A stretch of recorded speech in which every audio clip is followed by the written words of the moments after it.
স্বাগত দিনের সংবাদের সাথে আছি আমি আফসারউদ্দিন। মহামারীকালে পরীক্ষা ছাড়াই আগের পরীক্ষার ভিত্তিতে এবারের এইচএসসি ও সমমানের পরীক্ষার ফল প্রকাশিত হয়েছে। ঢাকার আন্তর্জাতিক মাতৃভাষা ইনস্টিটিউটে সকালে এক অনুষ্ঠানে এই ফল প্রকাশ হয়। প্রধানমন্ত্রী শেখ হাসিনা গণভবন থেকে অনলাইনে যুক্ত হয়ে ডিজিটালি এই পাবলিক পরীক্ষার ফল প্রকাশ করেন।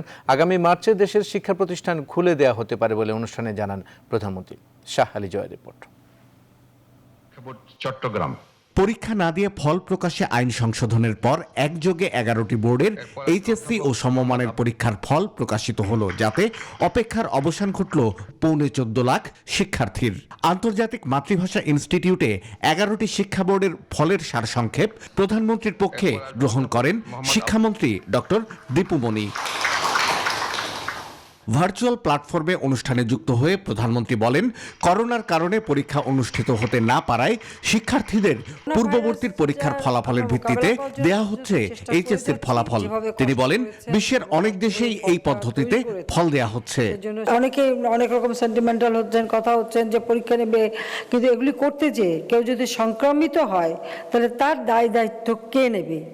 যারা সমালোচনা করছেন এখন এই পদ্ধতিতে রেজাল্ট দেওয়ার কারণে, তারা নেবেন দায়িত্ব? নিশ্চয়ই তারা নেবেন না, তখন তারা নতুনভাবে আবার সমালোচনা শুরু করবেন। এটাই আমাদের একটা সব থেকে দুর্ভাগ্য যে কিছু লোক থাকি যা কিছু করতে যান তাতে একটা খুদ বের করা, কিন্তু এর ফলাফলটা কি হবে সেটা তারা চিন্তা করেন না। শিক্ষা প্রতিষ্ঠানগুলো আবার কবে খোলা হতে পারে তারও আভাস দেন সরকার প্রধান।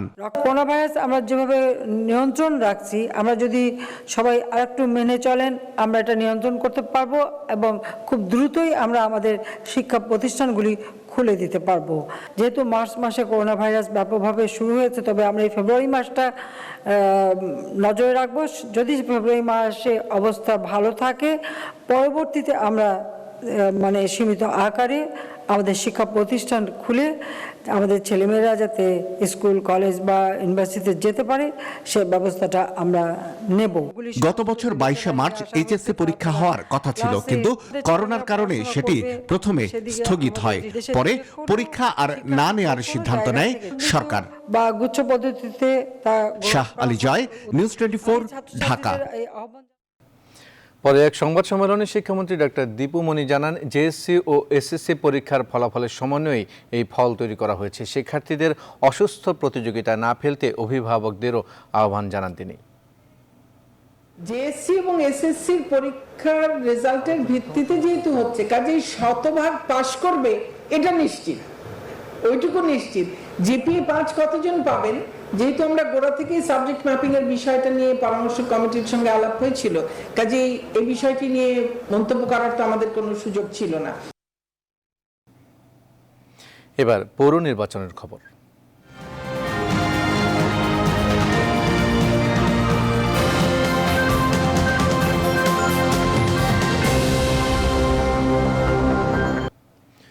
তৃতীয় ধাপের 62টি পৌরসভায় ভোট গ্রহণ চলছে। সকাল 8টা থেকে শুরু হয়ে একটানা বিকাল 4টা পর্যন্ত চলবে।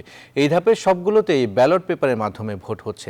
নিরপেক্ষ নির্বাচনের জন্য ভোট গ্রহণের দিন সকালে কেন্দ্রে কেন্দ্রে ব্যালট পেপার পাঠানো হয়। সকাল থেকেই বেশিরভাগ পৌরসভায় ভোটারদের দীর্ঘ লাইন দেখা গেছে। বিশেষ করে নারী ভোটারদের উপস্থিতি ছিল চোখে পড়ার মতো। কিছু স্থানে প্রতিদ্বন্দ্বী প্রার্থীদের মধ্যে সংঘর্ষের ঘটনা ঘটেছে, এতে বেশ কয়েকজন আহতও হয়েছে। বিস্তারিত ডেস্ক রিপোর্টে। তৃতীয় ধাপে 62টি পৌরসভায় ভোট গ্রহণ শুরু হয় সকাল 8টা থেকে। এ ধাপে নির্বাচনী লড়াইয়ে অংশ নিচ্ছে আওয়ামী লীগ, বিএনপি সহ বেশ কয়েকটি রাজনৈতিক দল। পাশাপাশি মেয়র পদে লড়ছেন বেশ কিছু স্বতন্ত্র প্রার্থীও। বিভিন্ন কেন্দ্রে সকাল থেকেই ভোটারদের দীর্ঘ লাইন দেখা যায়। নির্বিঘ্নে ভোট দিতে পেরে খুশি তারা। বিশেষ করে মহিলা ভোটারদের উপস্থিতি ছিল চোখে পড়ার মতো। বেশি দাঁড়ানো লাগে নাই লাইনে, খুব তাড়াতাড়ি এসেছি, আবার দিয়েও চলে যাচ্ছি। আমরা সকাল থেকে এখানে লাইনে দাঁড়ায় আসছি। সুস্থ মতো ভোটটা আমরা খুশি। শীতের সকালে ভোট দিতে আইছি, ভালোভাবে ভোট দিলাম। প্রতিদ্বন্দ্বী প্রার্থীরাও ভোট দিয়ে নিজেদের জয়ের ব্যাপারে শতভাগ আশাবাদের কথা জানান। অবাধ, সুষ্ঠু, নিরপেক্ষ নির্বাচন হলে আমি ইনশাআল্লাহ শতভাগ আশাবাদী। আমরা চাই একটা সুষ্ঠু, অবাধ, সুষ্ঠু নির্বাচন। স্বতন্ত্র প্রার্থী হিসাবে নারিকেলের গাছেই নীরবে একটা বিপ্লব হওয়ার সম্ভাবনা আছে। নির্বাচনের পরিবেশ সুষ্ঠু, শান্তিপূর্ণ রাখতে প্রতিটি ভোট কেন্দ্রে আইন শৃঙ্খলার পাশাপাশি mobile team, striking force, BGB, RAB, নির্বাহী ম্যাজিস্ট্রেট কাজ করছেন। পরিবেশ সার্বিকভাবে অনেক ভালো, আইন শৃঙ্খলা পরিস্থিতি সন্তোষজনক। এদিকে ফেনী, লক্ষ্মীপুর, টাঙ্গাইল ও ঝিনাইদহ সহ বেশ কয়েকটি স্থানে কাউন্সিলর প্রার্থীদের সঙ্গে সংঘর্ষের ঘটনা ঘটেছে। এতে প্রার্থী সহ বেশ কয়েকজন আহত হওয়ার খবর পাওয়া গেছে। এজেন্ট কার্ডগুলো ছিঁড়ে ওরা ওখানে ছিঁড়ে ফেলে দেয়, আমি বাধা দিতে গেলে আমার উপরে হামলা করে আমাকে আহত করে। কোনো এরকম বাইরে হওয়ার জন্য বের হওয়ার কোনো প্রকার এরকম আমরা করিনি। অন্যদিকে গোপালগঞ্জের টুঙ্গিপাড়া, কুমিল্লার লাকসাম ও বাগেরহাটের মোরেলগঞ্জ পৌরসভায় মেয়র পদে একক প্রার্থী থাকায় তারা বিনা প্রতিদ্বন্দ্বিতায় নির্বাচিত হয়েছেন। Desk report, news 24। ভোটের পরিবেশ নিয়ে আরও জানাতে যুক্ত হচ্ছেন আমাদের সহকর্মীরা। সারা দেশ থেকে আমাদের সহকর্মীরা একে একে যুক্ত হবেন। শুরুতেই রাজশাহীর কেশরহাট থেকে যুক্ত হচ্ছেন সহকর্মী কাজী শাহিদ। শাহিদ, নির্বাচনের সার্বিক পরিবেশ কেমন দেখছেন এই মুহূর্তে আমাদের জানাবেন।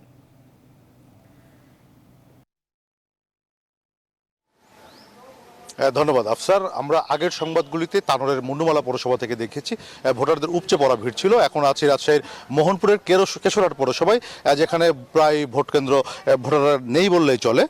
দু একজন ভোটার এখানে আছেন, সেগুলোতেও কোনো শৃঙ্খলা আমরা দেখছি না। কারণ এখানে যখন আমরা সরাসরি সম্প্রচারের আগে কেন্দ্রের ভেতরে যখন গিয়ে দেখেছি যে বুথের ভেতরে লাইন ধরে দাঁড়িয়ে নারী ভোটাররা আছেন, সেখানে কোনো ভোট কেন্দ্রের ভেতরে যে পরিবেশ থাকার কথা সেটি কিন্তু এখানে নেই এবং কোনো শৃঙ্খলা নেই। যারা এখানে প্রার্থীর যারা এজেন্ট আছেন তারাও যেখানে বসে থাকার কথা সেই নির্দিষ্ট জায়গাটিতে নেই, ইচ্ছামতো এখানে যারা প্রার্থীর এজেন্ট এবং সমর্থকরা প্রবেশ করছেন, বের হচ্ছেন, এই একটি অবস্থায় এই কেন্দ্রটিতে। এটি হচ্ছে সাঁকোয়া সরকারি প্রাথমিক বিদ্যালয়, কেশরহাটের একটি পৌরসভা। এখানকার যিনি প্রিজাইডিং অফিসার তার সঙ্গে যখন কথা বলি, তিনি দুপুর 1টা পর্যন্ত 66 ভাগ ভোট ইতিমধ্যেই সংগ্রহ হয়েছে বলে তিনি জানিয়েছেন।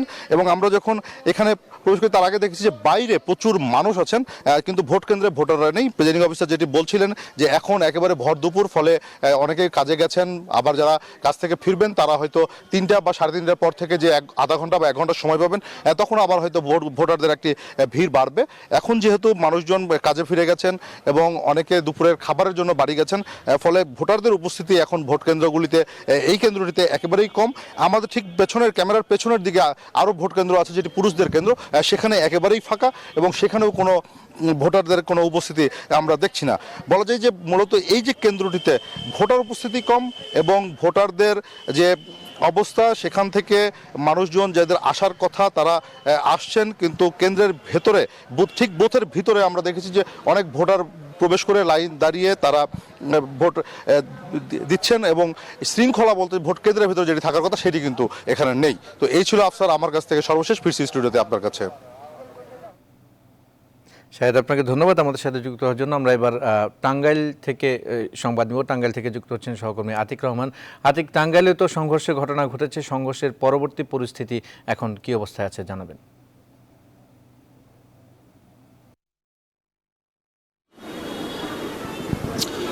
ধন্যবাদ আফসার। আপনি জানেন যে টাঙ্গাইলের 5টি পৌরসভার নির্বাচন হচ্ছে এবং ছোটোখাটো কিছু বিচ্ছিন্ন ঘটনা ঘটলেও এখন কিন্তু শান্তিপূর্ণ অবস্থায় ভোট গ্রহণ চলছে। এবং আপনি লক্ষ্য করে থাকবেন, আমি রয়েছি ভৈয়াপুর যে ফাজিল মাদ্রাসা, সেই মাদ্রাসায়, এবং সকাল থেকেই কিন্তু ভোটারদের উপস্থিতি অনেকটাই কিন্তু আমরা চোখে পড়ার মতন ছিল। এবং এখন পর্যন্ত আসলেও কিন্তু যে নারী ভোটার সেটি কিন্তু আমরা সবচেয়ে বেশি আসলে এবার লক্ষ্য করেছি। এবং এই ভৈয়াপুর আসলে একটি কেন্দ্রে একটি সংঘর্ষ ঘটনা ঘটেছে এবং সেখানে কিন্তু 15 জন আহত হয়েছে এবং তারা কিন্তু টাঙ্গাইল জেনারেল হাসপাতালে চিকিৎসাধীন অবস্থা রয়েছে এবং 3 জন কিন্তু আসলে গুরুতর অবস্থার মধ্যে তাদের পড়তে হচ্ছে। তো আমরা একটু কথা বলবো এখানকার কিছু ভোটারদের সাথে, যে তারা আসলে চাচি কি অবস্থা, কখন ধরে দাঁড়িয়ে আছেন? এই তো 1 ঘন্টা ধরে দাঁড়িয়ে আছে। ভোট কেমন হচ্ছে? ভালোই হচ্ছে। কি অবস্থা, ভোট কেমন হচ্ছে? ভালো হচ্ছে। দাঁড়িয়ে আছেন কখন যাবো? কখন আসলাম, সকালে আসলাম, গেছিলাম, কেবল আসলাম।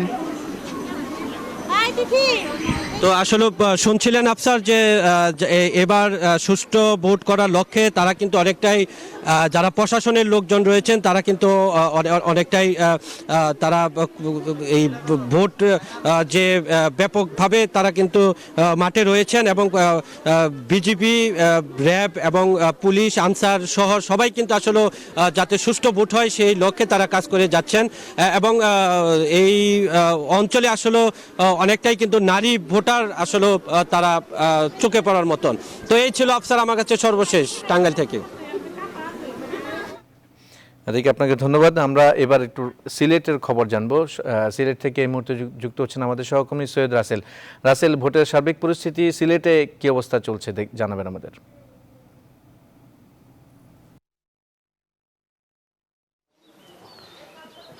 জি ধন্যবাদ আফসার। আসলে এই ভোট শুরু হওয়ার আসলে এখন 6 ঘন্টা পেরিয়ে গেছে।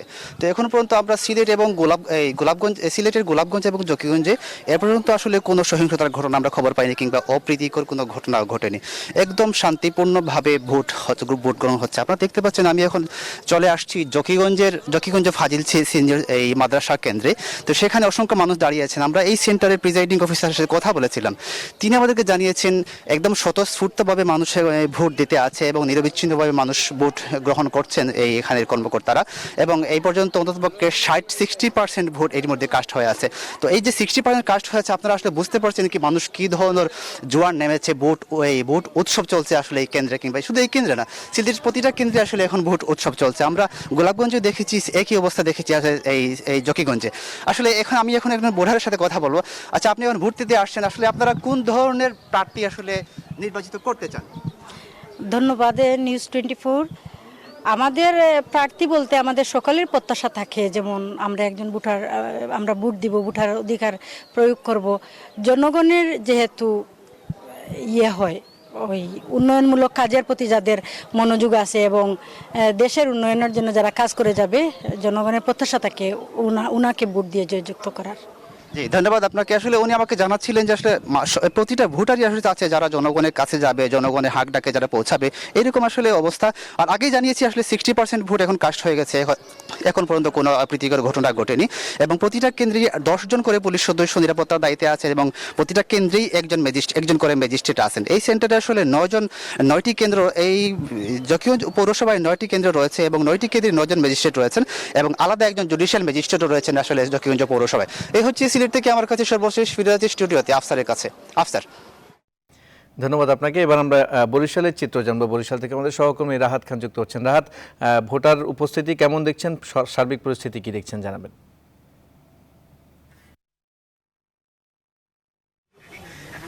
হ্যাঁ ধন্যবাদ আপনাকে আফসার। আসলে ভোটার উপস্থিতি সকাল থেকে ছিল লক্ষণীয়, কারণ ইদানিংকালে যে বিভিন্ন ভোটে আমরা দেখেছি যে আসলে সকাল থেকে ভোট কেন্দ্রগুলো ফাঁকা থাকে, কিন্তু আজকে বরিশালের পিরোজপুরের স্বরূপকাঠি পৌরসভায় ব্যতিক্রম চিত্র। সকাল থেকে ভোটারদের দীর্ঘ লাইন এবং বিশেষ করে নারী ভোটারদের উপস্থিতি ছিল লক্ষণীয়। তবে এই মুহূর্তে দুপুরের সময় এই মুহূর্তে কিন্তু আসলে দেখছেন যে এই কেন্দ্রে, এখানে আমার পেছনে একটি কেন্দ্র রয়েছে, কেন্দ্রে আসলে বলা চলে 1-2 ভোটার রয়েছে, কারণ সংশ্লিষ্টরা বলছেন যে দুপুরের খাবার বা রান্নাবান্না যে গৃহস্থালী কাজকর্মের শেষে বিকেলের দিকে তারা কিছু ভোটার ভোট দিতে আসবেন। এই কেন্দ্রে 1800-র বেশি ভোটার রয়েছে, ইতিমধ্যে 1200 বেশি ভোটার ভোট দিয়েছেন। আমরা একটু কথা বলবো এখানে যারা ভোট দিয়েছেন। চাচা, আপনি তো ভোট দিয়েছেন, কি অবস্থা এখানে? এখানে খুব উৎসবমুখর পরিস্থিতি। আমরা ভোট হয়েছে, খুব সুন্দরভাবে ভোট দিতে পারছি, আমরা কোনো সমস্যা নেই, বাধা বিপত্তি নাই কিছু, আমরা খুব সুন্দর। আপনার কাছে একটু জানতে চাই, ইদানিংকালে ভোট কেন্দ্রে ভোট আর তেমন দেখা যায় না বিভিন্ন ক্ষেত্রে, কিন্তু আজকের এই ভোটে দেখেছি যে অনেক। আমার কাছে ভালো লাগলো যে আসলে 20 বছরের মধ্যে এরকম আমি দেখি না যে এত সুন্দরভাবে উপস্থাপন এবং ভোটাররা উপস্থিতি উৎসাহ উদ্দীপনার মাধ্যমে। কি করে সম্ভব হলো? আসলে এখানে ক্যান্ডিডেটদের নিবিড় যোগাযোগ এবং তাদের আশ্বস্ততার কারণে। প্রশাসন কি এক্ষেত্রে কোনো ভূমিকা রেখেছে? না, প্রশাসন তো অবশ্যই, প্রশাসনও সেক্ষেত্রে যথেষ্ট এখানে ভূমিকা এবং সুদৃঢ় ভাবে কাজ করছেন। ধন্যবাদ। আমি সবশেষ বলতে চাই, স্বরূপকাঠি পৌরসভায় 6 জন মেয়র প্রার্থী প্রতিদ্বন্দ্বিতা করছেন। এর মধ্যে আওয়ামী লীগ এবং আওয়ামী লীগের 2 জন বিদ্রোহী প্রার্থী রয়েছেন, বিএনপির প্রার্থী রয়েছেন, বিএনপির একজন বিদ্রোহী রয়েছেন এবং রয়েছেন জাতীয় পার্টির প্রার্থী। তো এ পর্যন্ত কোনো কাউন্সিলর বা মেয়র প্রার্থী কোনো ধরনের অভিযোগ করতে পারেননি। সুষ্ঠু সুন্দর পরিবেশে ভোট চলছে, বিকাল 4টা পর্যন্ত ভোট চলবে, এরপর হয়তো বা ফলাফল ঘোষণা হবে। এই ছিল বরিশাল স্বরূপকাঠি থেকে। রাহাত, আপনাকে ধন্যবাদ আমাদের সাথে যুক্ত হওয়ার জন্য। আমাদের সহকর্মীরা দেশের বিভিন্ন প্রান্ত থেকে যুক্ত হয়েছেন।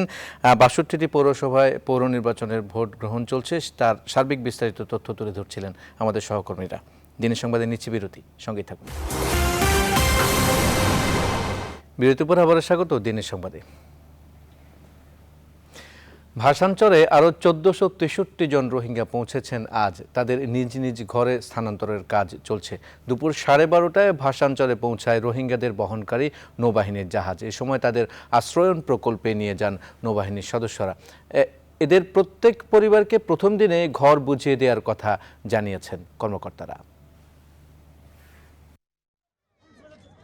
গতকালকে যেভাবে করেছি, ওদেরকে আমরা কুক ফুড সার্ভ করবো ফর 2 to 3 days। তারপরে আমরা তাদের যে ফুড আইটেম এবং নন ফুড আইটেম ডিস্ট্রিবিউট করবো ইনশাল্লাহ। এখানে যে আপনারা দেখতে পাচ্ছেন পিছনে যে শেল্টার, এরকম 120টা শেল্টার কিন্তু আমাদের আছে এই প্রকল্পে। তো এখানে নিচের তলায় ওদের ইনফর্মাল লার্নিং সেন্টার করছে। ঢাকার বর্জ্যের 70 থেকে 75% জৈব বর্জ্য, আর বাকি 25 থেকে 30% পুনরায় ব্যবহারযোগ্য। কিন্তু বর্জ্য সংগ্রহ এবং ব্যবস্থাপনায় ঘাটতির কারণে রাজধানীর বিশাল বর্জ্যের সম্ভাবনা কাজে লাগানো যাচ্ছে না। গবেষকরা বলছেন, বাসাবাড়ি থেকেই আলাদা আলাদাভাবে বর্জ্য সংগ্রহ করা গেলে তা থেকে প্লাস্টিক, কাগজ, এমনকি বিদ্যুৎ উৎপাদন সম্ভব। সিটি কর্পোরেশন বলছে 2022 থেকে 2023 সাল নাগাদ এমন বর্জ্য ব্যবস্থাপনার লক্ষ্যে কাজ চলছে। প্লাবন রহমানের রিপোর্টে আছে বিস্তারিত। এভাবেই রাজধানীর প্রত্যেক বাসাবাড়ির ময়লা আবর্জনা আসে সিটি কর্পোরেশনের সেকেন্ডারি ট্রান্সফার স্টেশনে। সকাল থেকে শুরু হয় এই বাসাবাড়ি থেকে বর্জ্য আনার কার্যক্রম। ঢাকার 2 সিটি কর্পোরেশনের পরিচ্ছন্নতা কর্মীরা এক গাড়িতে নিয়ে আসে সব ধরনের বর্জ্য, যে কারণে পচে গলে নষ্ট হয়ে যাচ্ছে বর্জ্যের গুণাগুণ। ড্রেনের বর্জ্য ছাড়া আর আদার্স যত বর্জ্য আছে সব এখানে চলে আসে। বাসাবাড়ি থেকে আনে, কিন্তু আলাদা আলাদা সবাই প্যাকেট করে না। কাগজ, প্লাস্টিক, বাসাবাড়ি কিংবা হোটেলের অব্যবহৃত খাবার, পলিথিন, ফোম সব বর্জ্যই পাওয়া যাবে এসব বর্জ্য ব্যবস্থাপনা কেন্দ্রে। ভালো করে খুঁজলে এখানে মিলবে মেডিকেল বর্জ্য। আগের চেয়ে তুলনামূলক ভালো রাজধানীর বর্জ্য ব্যবস্থাপনা। এখন আর রাস্তায় যেখানে সেখানে হরহামেশায় পড়ে থাকে না ময়লা, কিন্তু এরকম মেডিকেল, প্লাস্টিক সহ সব ধরনের বর্জ্য মিলেমিশে একাকার এরকম বিভিন্ন স্টেশনে, যেসব বর্জ্য আলাদা আলাদা ব্যবস্থাপনার মধ্য দিয়ে বিদ্যুৎ উৎপাদন কিংবা নতুন নতুন পণ্য উৎপাদন সম্ভব। গবেষণা বলছে, ঢাকার 2 সিটিতে গড়ে প্রতিদিন 6 থেকে 6.5 হাজার টন বর্জ্য উৎপাদন হচ্ছে। আর ফলের মৌসুমে এই বর্জ্যের উৎপাদন বেড়ে দাঁড়াচ্ছে প্রতিদিন 8,000 টনে। যে বর্জ্যের 70 থেকে 75% জৈব, বাকি 25 থেকে 30% পুনর্ব্যবহারযোগ্য। 25 থেকে 30% হচ্ছে আমার রিসাইক্লেবল। এই টোটাল রিসাইক্লেবল হয়তো বা 5 থেকে 10%ও আমরা কালেক্ট করতে পারছি না। আর যেটা কালেক্ট করতে পারছি সেটা অন্যান্য জৈব আবর্জনার সাথে মিলে গলে পচে যেটা হয় যে সেটার মান অনেক খারাপ হয়ে যায়, ফলে সেটা রিসাইক্লেবল ভ্যালুটা পাওয়া যায় না। বুয়েটের এই গবেষক বলছেন, বর্জ্যের গুণাগুণ ঠিক রাখতে বাড়ি বাড়ি থেকে বর্জ্য সংগ্রহকারীদের প্রশিক্ষণ দরকার। যারা ভ্যানওয়ালা, এদেরকে যখন আপনি ট্রেন আপ করে এদের শক্তিটা কাজে লাগিয়ে আপনি যখন অজৈবটাকে আলাদা করে ফেললেন, তখন কিন্তু এই জৈবটা নিয়ে আপনি খুব অটোমেটিক্যালি আপনি সার তৈরি করতে পারেন, আপনি বায়োগ্যাস করতে পারেন, অন্যান্য রকম রিসাইক্লিংয়ে চলে যেতে পারেন। দিনে দিনে ঢাকার 2 সিটিতে বর্জ্য বাড়তে থাকলেও ব্যবস্থাপনা পরিকল্পনা এখনও কাগজে কলমে। উত্তর সিটির এই কর্মকর্তা বলছেন, রাজধানীর আমিন বাজারে তৈরি হবে তাদের আধুনিক বর্জ্য ব্যবস্থাপনা কেন্দ্র, যেখানে 2023 সাল নাগাদ বর্জ্য থেকে হবে বিদ্যুৎ। যদি আমরা রিসাইক্লিং প্ল্যান করি, তাহলে যে পেট বোতলের যে আমরা প্লেটগুলো করব, সেটা দিয়ে আমরা উন্নত মানের প্লাস্টিক করতে পারবো। আর কম্পোস্ট প্ল্যান্ট যদি আমরা স্থাপন করি, তাহলে যে গ্রিন ওয়েস্টগুলো ওখানে যাবে, সেখান থেকে আমরা সার করতে পারবো। 2023 নাগাদ এটা হয়ে যাওয়ার কথা। প্রায় 2 কোটি মানুষের বসতি রাজধানীর বর্জ্য ব্যবস্থাপনা আসলেই বড় চ্যালেঞ্জ। এরপরও বর্জ্যের বিশাল সম্ভাবনা কাজে লাগাতে দরকার যুগোপযোগী পরিকল্পনা ও এর বাস্তবায়ন। তবেই বর্জ্যের ভাগাড় থেকে মুক্ত হবে ঢাকাবাসী। প্লাবন রহমান, নিউজ 24, ঢাকা। বিরতিপুর আবার স্বাগত সংবাদে।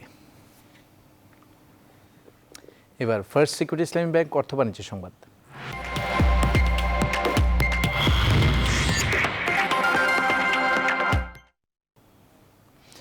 ফ্ল্যাট, প্লট কিংবা আবাসন ঋণ ছাড় করতে ব্যাংক ও আর্থিক প্রতিষ্ঠানগুলোর আগ্রহ বেড়েছে আগের তুলনায়। এইসব প্রতিষ্ঠানের কর্মকর্তারা বলছেন, সিঙ্গেল ডিজিট বাস্তবায়নের পর মাত্র 7 থেকে 8% সুদে সহজ শর্তে এ খাতে ঋণ ছাড় করা হচ্ছে। আবাসন সংগঠন রিহ্যাব বলছে, দীর্ঘমেয়াদে এবং দ্রুত সময়ে এই ঋণ ছাড় করা হলে আবাসন সহ সার্বিক অর্থনীতিতে গতি ফিরবে। বিস্তারিত জানাচ্ছেন বাবু কামরুজ্জামান।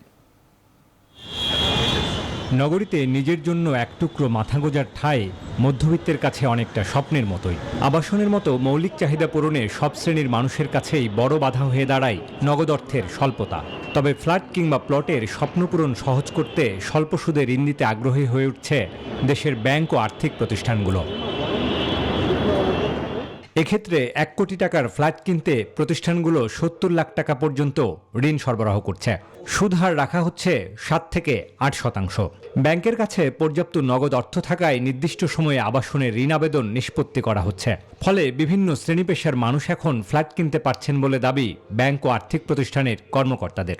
আসলে মানুষ কিন্তু এখন বাড়ি কিনতে যাচ্ছে, বা সবচেয়ে বড় একটা বেসিক নিড, বা হোম লোন হচ্ছে, ফ্ল্যাট লোন হচ্ছে, এখানে ব্যাংকগুলো এগিয়ে আসছে। এবং যেহেতু মার্কেটের লিকুইডিটি এখন প্রায় অলমোস্ট 2 ট্রিলিয়ন টাকার মতো, rate of interest for this home loan কমে এসছে প্রায় 8, 8.5, ক্ষেত্রে 9-এর নিচে তো অবশ্যই। এখন হোম লোনের ক্ষেত্রে ডিমান্ড এবং সাপ্লাই দুটাই বেশ ঊর্ধ্বমুখী। এর পিছনে বেশ কিছু কারণ আছে, যেমন এবারের বাজেটে রিয়েল এস্টেট সেক্টরের জন্য কিছু পজিটিভ এলিমেন্ট ছিল। এখন উদ্বৃত্ত তরলের কারণে মোটামুটি সকল ব্যাংক এবং আর্থিক প্রতিষ্ঠানই হাউজিং ফাইন্যান্সে তারা বেশ উৎসাহী। সময়ের সাথে চাহিদা বেড়ে যাওয়ায় 2 কোটি টাকা পর্যন্ত ঋণ ছাড়ের অনুমতি দেয় বাংলাদেশ ব্যাংক। আবাসন সংগঠন রিহেব বলছে, এ খাতে খেলাপি কম হওয়ায় এই ঋণ তুলনামূলক বেশি নিরাপদ। আমি মনে করি এখানে ইন্টারেস্ট রেট যদি একটু কমিয়ে যদি ব্যাংকগুলো ইনভেস্টমেন্ট করে, এটা ব্যাংকের জন্য ভালো হবে, ক্রেতাদের জন্য ভালো হবে, সেক্টরের জন্য ভালো হবে। বাংলাদেশ ব্যাংকের যে রিপোর্ট আছে সেই রিপোর্টেও দেখা যাচ্ছে যে খেলাপির হার এই সেক্টরে সর্বনিম্ন। করোনার সময় যে পরিস্থিতি হওয়ার কথা ছিল, আমরা সেই পরিস্থিতি উপলব্ধি করছি না বিকজ অফ দিস ইস্যুস। এদিকে রাষ্ট্র মালিকানাধীন ব্যাংকগুলো আবাসন খাতে মনোযোগ দিচ্ছে। সোনালী ব্যাংক গ্রামাঞ্চলে বাড়ি নির্মাণে সোনালী নীর নামে 5 লাখ টাকা পর্যন্ত ঋণ ছাড় করছে, যা মধ্যবিত্তের বাড়ি তৈরির স্বপ্নপূরণ সহজ করছে বলে দাবি ব্যাংকারদের। বাবু কামরুজ্জামান, নিউজ 24, ঢাকা। করোনায় ক্ষতিগ্রস্তদের জন্য বাড়তি বরাদ্দের চিন্তা করছে সরকার। দুপুরে করোনায় সামাজিক নিরাপত্তা খাত বিষয়ক এক ভার্চুয়াল সংলাপে যোগ দিয়ে একথা জানান পরিকল্পনামন্ত্রী এম এ মান্নান। যারা আমাদের নেতৃবৃন্দ আছে, নির্বাচিত জনপ্রতিনিধি সদস্যগণ এবং চেয়ারম্যানগণ, তারা পূর্বের তুলনায় অনেক দক্ষ, খুব ভালো কাজ হচ্ছে। এটা আরো এক্সপান্ড করার দরকার আমি মনে করি। এবং এর মাধ্যমে আগামী যে 8ম পঞ্চবার্ষিকী পরিকল্পনা, এখানে বড় লোকেশন ধরা আছে। আমি যে কদিন এখানে কাজ করছি, এই খাতে যাতে আরো বেশি করে অর্থ যোগান দেওয়া যায়। নিচ্ছে আবার বিরতি, সঙ্গে থাকুন। আরেকবার স্বাগত দিনের সংবাদে। এবার খেলার খবর।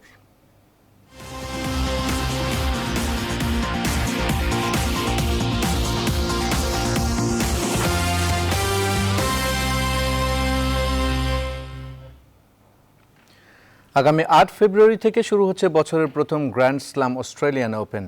করোনা পরিস্থিতির মাঝেও এবারের আসরে দর্শক প্রবেশের অনুমতি দিয়েছে ভিক্টোরিয়া প্রদেশ। প্রদেশটির ক্রীড়ামন্ত্রী মার্টিন পাকুলা জানান, একদিনে 30,000 দর্শক মাঠে বসে উপভোগ করতে পারবেন এবারের আসর, যেখানে আগে দর্শকের উপস্থিতি ছিল কমপক্ষে 60,000। আসরের শেষ ভাগে অবশ্য দর্শকদের উপস্থিতি কমিয়ে 25,000-এ নামিয়ে আনা হবে বলেও জানান পাকুলা। অস্ট্রেলিয়ান ওপেনকে সামনে রেখে অস্ট্রেলিয়ায় পা রেখেছেন এরই মধ্যে 1,000 খেলোয়াড় ও তাদের পরিবার। বেশিরভাগ খেলোয়াড়ই অনুমতি পেয়েছেন দিনে 5 ঘন্টা অনুশীলন ও জিম করা। তবে ফ্লাইটে এক ব্যক্তির করোনা ধরা পড়ায় 72 জন এখনও রয়েছেন 14 দিনের বাধ্যতামূলক কোয়ারেন্টিনে।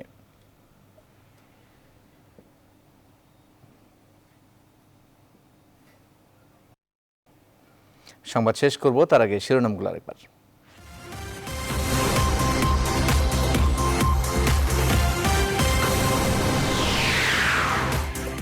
এইচএসসি ও সমমানের ফল প্রকাশ। সারা দেশে জিপিএ 5 1,61,807 মার্চে খুলতে পারে শিক্ষা প্রতিষ্ঠান, জানালেন প্রধানমন্ত্রী।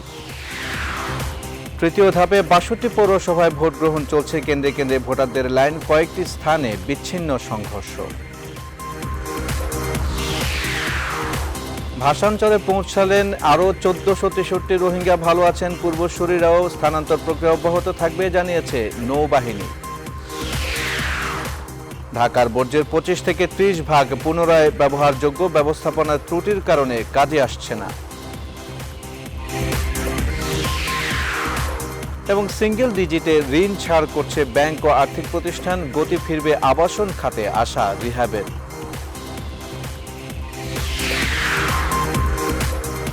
এই ছিল দিনের সংবাদ আয়োজন, সাথে থাকায় ধন্যবাদ সবাইকে।